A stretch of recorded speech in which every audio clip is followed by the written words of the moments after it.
Good evening मेरे dear student, प्यारे बच्चों। इस वाले वीडियो में हम लोग क्वेश्चन नंबर 16 और उससे आगे क्वेश्चन सॉल्व करेंगे एक्सरसाइज 17C का। बाकी अगर आपने प्रीवियस वीडियोस नहीं देखे हैं तो जरूर देख लेना, उनका लिंक मैं आपको नीचे डिस्क्रिप्शन बॉक्स में प्रोवाइड करा चुका हूँ। चलिए स्टार्ट करते हैं और देखते हैं क्वेश्चन नंबर 16 में हमें क्या दिया हो। तो इस बार थोड़ा सा एक ट्विस्ट है, यहाँ पर हमसे बोल रहा है कि जो पेरीमीटर है टू सर्कुलर इंड्स का एक फ्रस्टम का, वो है हमारा 48 सेंटीमीटर एंड 36 सेंटीमीटर। इस बार ये जो 48 और 36 दो हमको दिए हुए नंबर, ये ना ही डायमीटर दिए हुए हैं ना ही रेडियस दिए हुए हैं, ये हमको पेरीमीटर्स दिए हुए हैं। पेरी मतलब क्या होता है, 2πr होता है ना, तो ये अपने को 2πr का वैल्यू दिया हुआ है। तो हम लोग वहाँ से क्या करेंगे, दोनों रेडियस निकालने की कोशिश करेंगे। उसके अलावा बोल रहा है कि जो हाइट है फ्रस्टम का वो 11 सेंटीमीटर है, तो उसका वॉल्यूम फाइंड कीजिए और कर्व सरफेस एरिया फाइंड कीजिए। तो कर्व सरफेस एरिया के लिए अपने को स्लैंट हाइट का जरूरत पड़ेगा, तो अपने को स्लैंट हाइट भी निकालना पड़ेगा। तो पहले तो हम लोग दोनों रेडियस निकालने की कोशिश करते हैं, देखते हैं दोनों जो रेडियस है ना वो कितने सेंटीमीटर के हैं। तो देखो यहाँ पर हमें 2π कैपिटल आर जो है, यानी बड़ा वाला जो हमारा, जैसे फ्रस्टम अगर मैं बनाऊँ यहाँ पर एक, ठीक है, मान लो ऊपर में मेरा छोटा सा सर्कल है ना, नीचे में हमारा बड़ा सर्कल है, तो कुछ इस तरीके से हमारा फ्रस्टम बनेगा। तो हम लोग मान लेते हैं कि जो नीचे वाला है ना, ये वाला पेरीमीटर, इसका कंप्लीट पेरीमीटर 2πr, वही हमको 48 सेंटीमीटर दिया हुआ है। तो यहाँ से अगर अपन पाई की आर की वैल्यू निकालना चाहे तो कैसे निकालेंगे, पाई और 2 को ट्रांसफर करके। तो 48 डिवाइड बाई में 2 और पाई, इस तरीके से हो जाएगा कि इधर मल्टीप्लाई में तो इधर आगे डिवाइड में हो जाएंगे। तो 2 के टेबल से हमारी ये 24 टाइम पे कट हो जाएगा, तो 24/पाई जो होगा इसका वैल्यू आ जाएगा। अब मैं पाई का वैल्यू यहाँ पर 22/7 इसलिए नहीं रहा हूँ क्योंकि पूरा पूरा तो ये हमारा ऐसे भी कट नहीं होगा। अगर यहाँ पर मैं 22/7 करूँगा तो 7 मेरा ऊपर चला जाएगा, 22 नीचे आ जाएगा, तो कट तो वैसे भी नहीं होने वाला है पूरा। तो हम लोग क्या करते हैं कि इसको पाई ही रहने देते हैं। जो रेडियस है हम लोग मान लेते हैं 24/पाई सेंटीमीटर होगा बड़ा वाला रेडियस। उसी तरीके से छोटा रेडियस निकालना है, तो छोटा वाला जो हमारा ऊपर का दिया हुआ है पेरीमीटर उसका यूज़ करेंगे। तो छोटा वाला पेरीमीटर कितना दिया हुआ था, 36 दिया हुआ था। तो यहाँ से भी आर का वैल्यू निकालने के लिए उसी टाइप से करेंगे, 36 डिवाइड बाई में 2π, तो 2 से हमारे 18 टाइम पे कट हो जाएगा। तो 18/पाई सेंटीमीटर जो है वो स्मॉल वाला रेडियस हो जाएगा हमारे यहाँ से। ओके, हाइट हमको दिया ही हुआ है, हाइट इक्वल टू कितना बोला था भाई क्वेश्चन में, हाइट हमारा बोला था 11 सेंटीमीटर, ठीक है, तो 11 सेंटीमीटर लिख लेते हैं। अब मेन जो है इस क्वेश्चन में ना, ये है इसका स्लैंट हाइट फाइंड करना, क्योंकि अपने को इसका कर्व सरफेस एरिया निकालना है। तो अगर आपने स्लैंट हाइट निकाल लिया तो आपका पूरा क्वेश्चन सॉल्व हो जाएगा। और मेन वहीं पर बच्चे कंफ्यूज होते हैं, स्लैंट हाइट में ही फंसते हैं। तो एग्जाम में अगर फंसोगे ना तो फिर छोड़ देना, क्योंकि बहुत ज़्यादा टाइम आपको वेस्ट नहीं करना है। मैं आपको बता रहा हूँ स्लैंट हाइट निकालने का आसान तरीका क्या होगा। फिर भी अगर आप लोग एग्जाम में फंसते रहोगे तो ज़्यादा उसमें टाइम वेस्ट बिल्कुल भी नहीं करना है। तो हम लोग को स्लैंट हाइट का फॉर्मूला क्या होता है आपको पता ही है, पिछले वाले मैंने कई क्वेश्चन में आपको समझाया है। h² और प्लस में r माइनस में r का स्क्वायर होता है इस तरीके से।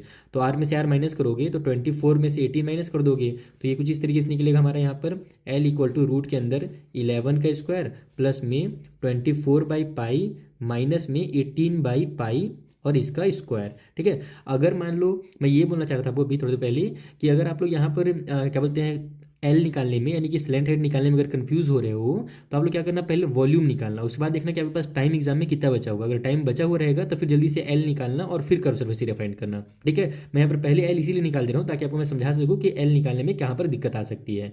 तो ये हमारा इस तरीके से हो जाएगा, 11 का स्क्वायर 121, इन दोनों को माइनस करेंगे तो हमारा नीचे में पाई सेम टू सेम है, तो ये बन जाएगा हमारा 24 में से 18 माइनस होकर के 6, तो 6/पाई हो जाएगा, तो 6/पाई का स्क्वायर। अब इसको सॉल्व देखो ऐसे किया जाएगा, ये हो जाएगा 121, ठीक है। यहाँ पर हमारा ये 6/पाई है तो इसको हम लोग ऐसे लिख सकते हैं ना, 6 में 22/7। और हम जानते हैं कि जब कभी फ्रैक्शन में हमारा दूसरा फ्रैक्शन आ जाता है तो इसको हम लोग मल्टीप्लाई में चेंज कर देते हैं। तो ये हमारा मल्टीप्लाई में जब चेंज होता है तो नीचे वाले का रेसिप्रोकल हो जाता है, 7 ऊपर चला जाएगा, 22 जो हमारा वो नीचे आ जाएगा। तो इसको हम ऐसे ही कर लेते हैं। और यहाँ पर हमारा कट भी हो जा रहा है, तो ये हो जाएगा हमारा 2 3 जा 6 और नीचे में 2 11 जा 22। तो मैं डायरेक्ट इसको उसी टाइप से लिख दे रहा हूँ ना, जो मैंने यहाँ पे सॉल्व किया है उस वाले पार्ट को मैं यहाँ पे लिख दे रहा हूँ डायरेक्ट। अब एग्जाम ऐसे ही कर सकते हो कि 3 7 जा हमारा ऊपर में 21 आ जाएगा और नीचे में ये 11 आ जाएगा और इसका स्क्वायर हो जाएगा। Is that clear? ये कहाँ से आ गया, 21/पाई समझ में आया ना, सॉरी 21/11 इस तरीके से आएगा कि 6/22/7 हो जाएगा।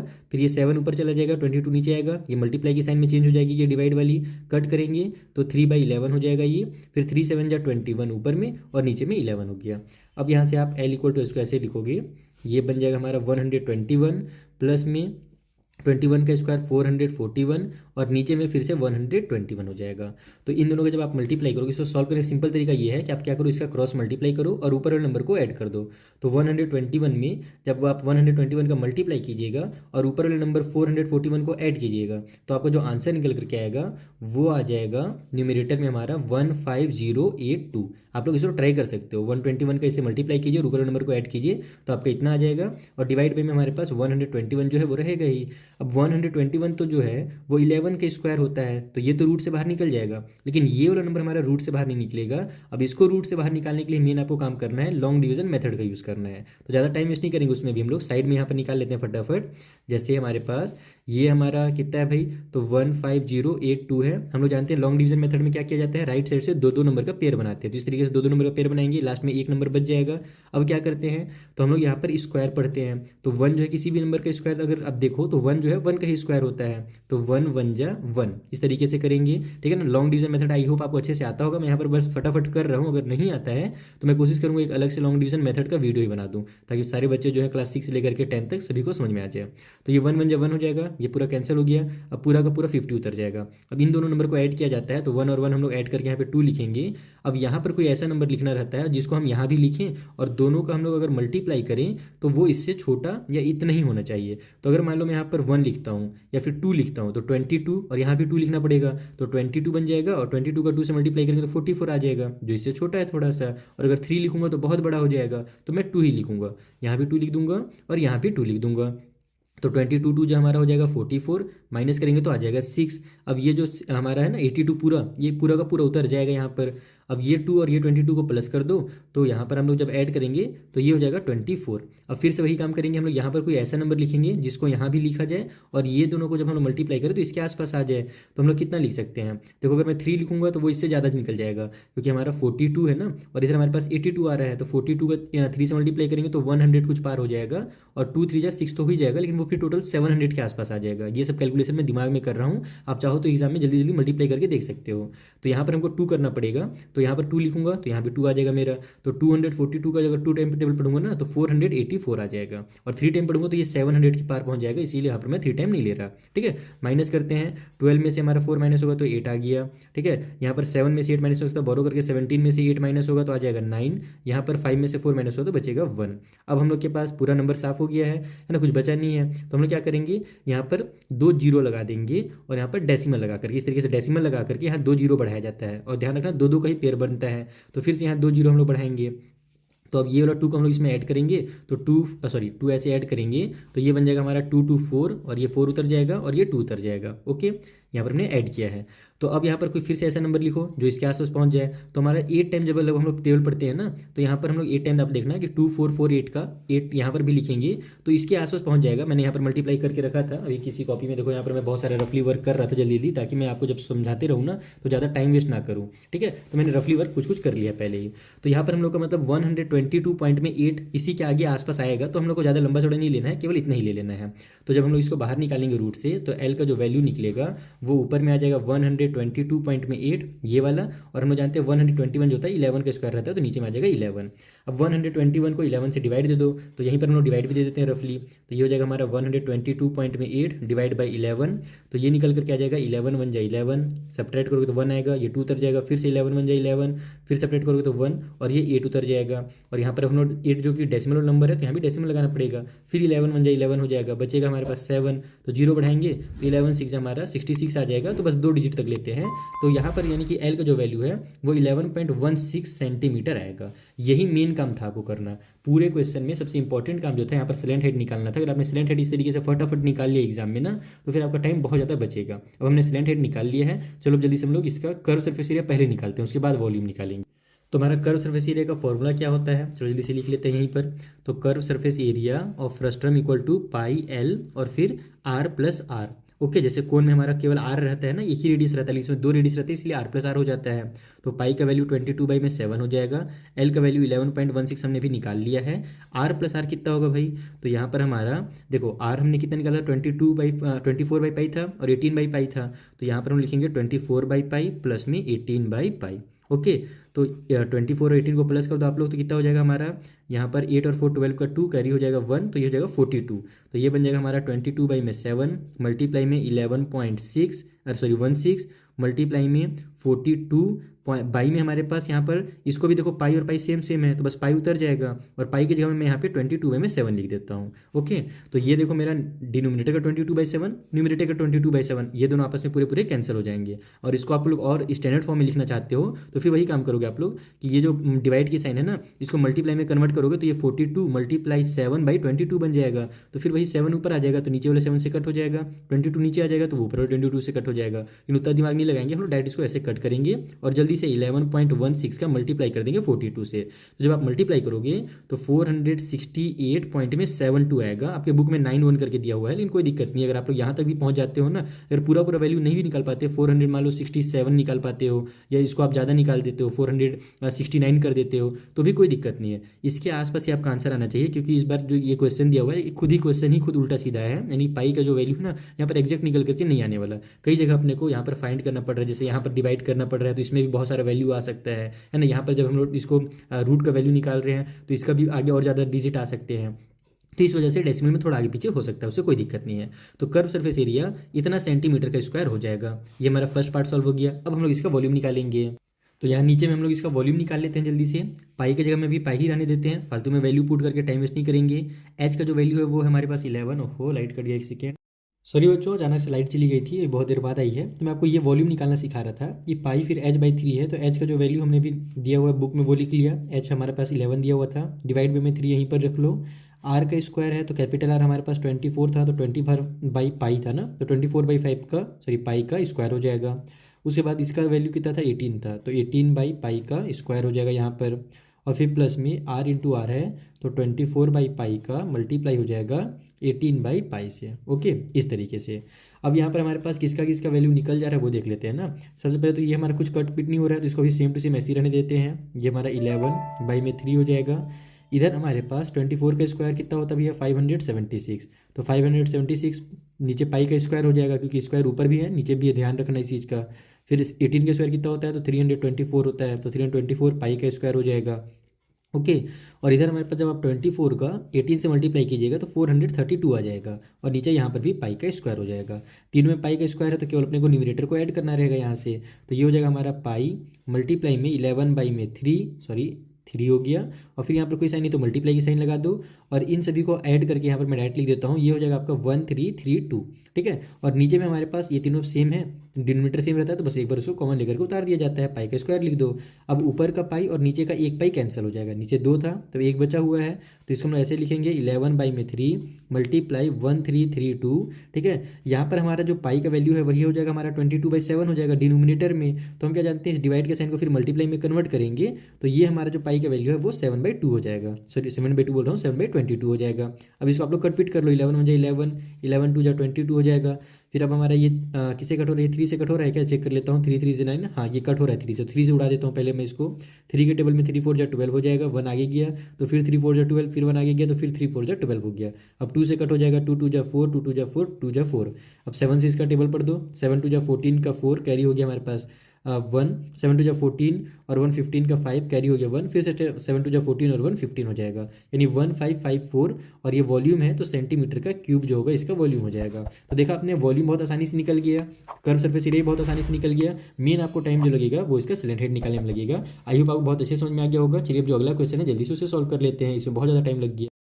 सो जो हमारा अगला क्वेश्चन है, क्वेश्चन नंबर 17, ये हमारा जो है ना थेल्स थ्योरम से रिलेटेड है। थेल्स थ्योरम जिसे हम बीपीटी थ्योरम के नाम से भी जानते हैं, इंटरसेप्ट थ्योरम के नाम से भी जानते हैं। ये चैप्टर नंबर 7 में दिया हुआ है, जिसको मैंने आपको डिटेल में भी नहीं पढ़ाया है, तो मैं थोड़ा सा यहाँ पर आपको उसका हिंट दे दूंगा कि वो होता क्या है। ज़्यादा कुछ टफ चीज़ नहीं है, बहुत ही सिंपल सी थ्योरम है वो, ठीक है। और उसी थ्योरम का यूज़ करके ये क्वेश्चन बनने वाला है। तो ये मैं आपको क्वेश्चन पहले समझाता हूँ। एक सॉलिड कोन है जिसका रेडियस अपने को नीचे वाला दिया हुआ है 10 सेंटीमीटर, उसको बीच से कट कर दिया जाता है through the mid point of height. Height अगर टोटल मान लो 10 सेंटीमीटर है तो बीच से कट कर देगा तो ऊपर भी 5 हो जाएगा, नीचे भी 5 हो जाएगा। और किसी भी बड़े से कोन को बीच से कट करोगे तो क्या बन जाएगा, ऊपर में एक छोटा सा कोन बन जाएगा और नीचे में हमारा एक फ्रस्टम बन जाएगा। तो ये कुछ उस तरीके का डायग्राम है।